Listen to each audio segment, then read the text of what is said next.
Good morning. It's John Gilkison, Aero Stealth. It is Wednesday, September 28th, 2022, and I've been compelled to shoot this video this morning because I've seen yet another video or an article on my feed saying that towing with my new Ford Lightning was a disaster, and quite frankly, although I'm happy the world has discovered that electric vehicles don't have the same energy density that gas-powered vehicles have. I think these kinds of articles are causing a bit of damage and confusion. So what I wanted to do was lay out for you a towing comparison between my Ford F-150, which is has a 36-gallon gas tank, and I tow a large fifth wheel. This is kind of what the combination would look like in silhouette form. And as a matter of fact, we're getting ready to go on a camping trip here on October 5th for 4 days to Roswell, New Mexico. So I have a bit of experience since I've owned the trailer since 2015. And in practical terms, my truck by itself is capable of about 18 miles per gallon on the highway, and when I'm towing, I'm doing well if I'm getting 9 miles per gallon. Sometimes I get 9.5, but let's just work with round numbers here. So essentially, when I hook up my fifth wheel trailer, I've cut my range in half. Now, fortunately, I have a 36-gallon gas tank, which I like to say is the energy equivalent of 1/10 of a tactical nuclear weapon. I did the math. So it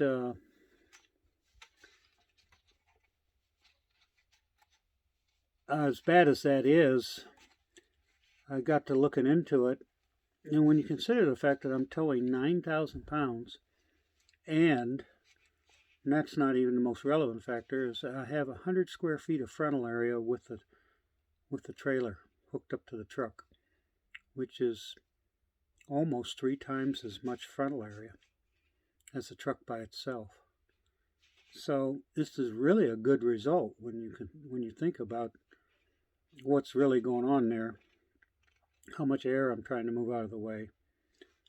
So when you do the math, here's what happens. The truck has got a coefficient of drag of 0.40. 36 square feet of frontal area means it has a coefficient of drag area of 14.4. So when you hook up the trailer with 100 square feet of frontal area, and it only needs twice as much energy to go down the road, that means it has a coefficient of drag area of 28.8. which translates, because it's 100 square feet, all you're doing is moving decimals to a coefficient of drag of 0.288, which is a lot better than the truck by itself. So it's an amazing thing that's going on here. And I think it's a little known fact, but the most efficient trailer you can tow is a fifth wheel. And the reason for that is right here. That's what you call a gap closure.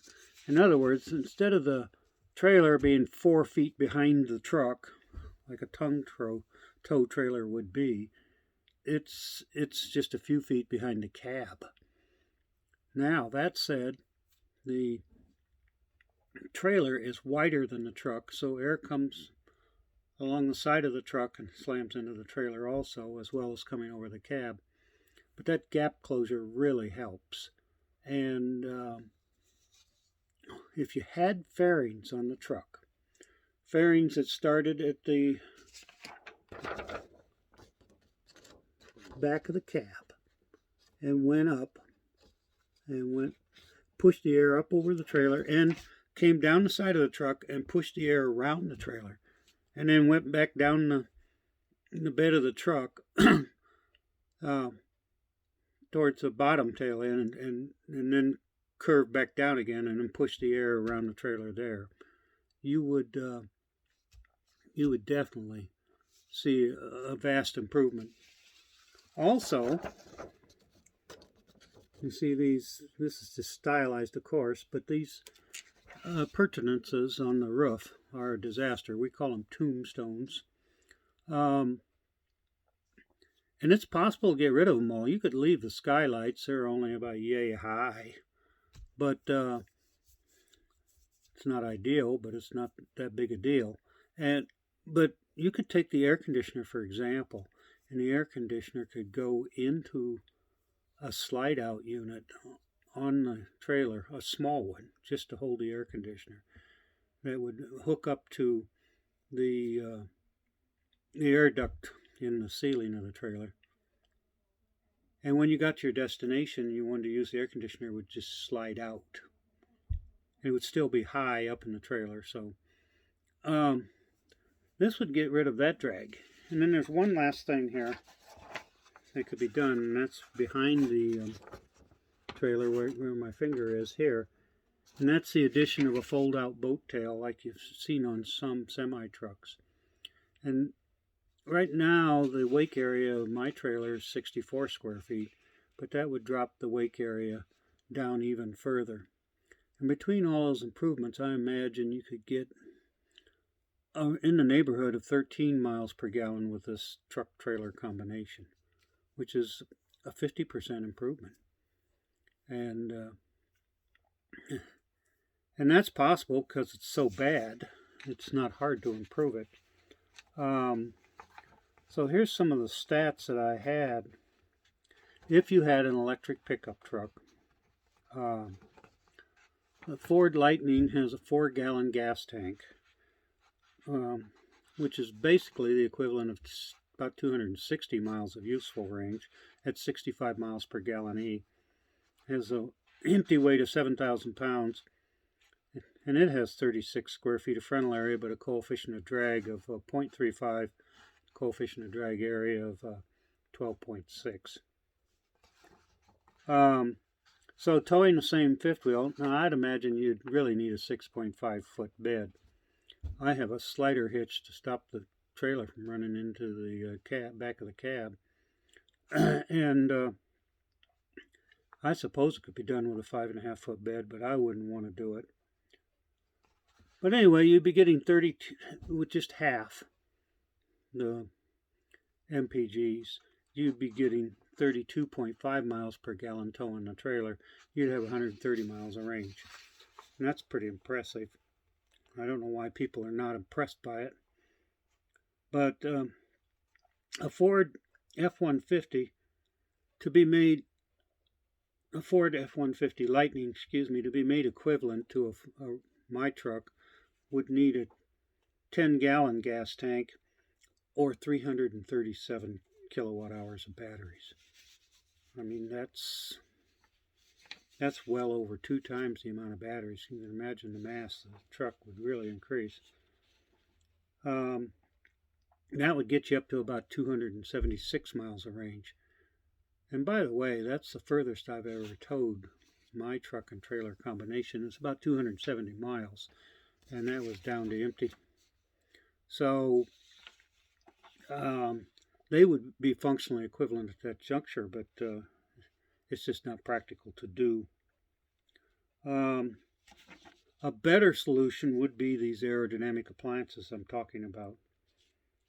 Would bring a truck-trailer combination up to 13 miles per gallon, which would bring the combination up to 49 miles per gallon for the electric version of it, which is 195 miles of range with no additional batteries for the truck. a drive unit and batteries for the trailer for towing assist could extend the range to 260 miles and offer standalone power for the trailer. About a 44 kilowatt hour battery pack would do well in this application. Now, you may not have heard much about this, but it's being introduced. What you need is, let's say you have a 44 kilowatt hour battery pack in this trailer. I'm in the trailer now, and you had an electric motor to drive just, let's say, just one set of wheels, and it's hooked up electronically to the hitch itself, so it's sensing the draw weight, and what it does is just assist the truck, the towing vehicle, in towing the trailer. It doesn't put out an equal amount of power, it puts out less, so that the truck always senses that it is towing something, because you don't want it to stop and jerk. You'll get that bucking, they call it. And for example, one of the biggest energy uses is starting from a standing stop. So it could assist you in getting the whole rig moving and going down the highway. And once you're up to cruising speed, it would just add a little bit of additional power to keep you at speed. And this would work well with a gas engine truck as well as an electric truck. And it would especially be useful for climbing hills. And also it would give you regen braking for the trailer itself. So when you're going down hills, you would be picking up power and putting it back into the battery pack. And if you got to your site and you had 20 or 30 kilowatt hours left, and you really didn't have any power at this site where you're camping, you would have standalone power for camping to run the refrigerator, air conditioner, the whole thing. So this would be quite an added value for a truck-trailer combination. It would add some mass, several hundred pounds to the trailer, and the trailer would have to be made lighter in other ways in order to accommodate this, but that's possible. And just by simply making the trailer a little bit shorter, for example. Instead of 32 feet, let's just make it 28 feet, and so forth. And with all the other added features that you'd have with this rig, the ability to electric tow up to 270 miles in one charge, and the standalone camping ability, and the extra power for climbing hills and so forth, and the regenerative braking, it would be quite an added value to your camping experience. It would make the trailer worth a lot more money, I think. But that's one of my problems with this. I don't like seeing them taking a trailer and doing this kind of stuff to it, and all of a sudden you get a $50,000 trailer that's now cost $80,000 just because they added some of this stuff to. For it to get wider adoption, it needs to have realistic pricing, is the way I would put it. I'm going to let you go there, but if you see these articles about trailer towing and the problems electric vehicles have towing trailers, just take them with a grain of salt. You got to realize that the tow vehicle that they're talking about only has a 3 or 4 gallon gas tank, and try that with a gas vehicle. Try towing a trailer of any kind and see how far you can get on 3 or 4 gallons of gasoline. It's not far. And the fact that electric vehicles get 3 or 4 times further down the road, it's just amazing. And I just don't understand why people don't understand this. It's right there in front of them. So we're making this transition to an all-electric transportation world, and it's going to take some time to get people up to speed, and they sure apparently need the time. So take care, everybody. Talk to you later. Bye-bye. Happy trails. Happy camping.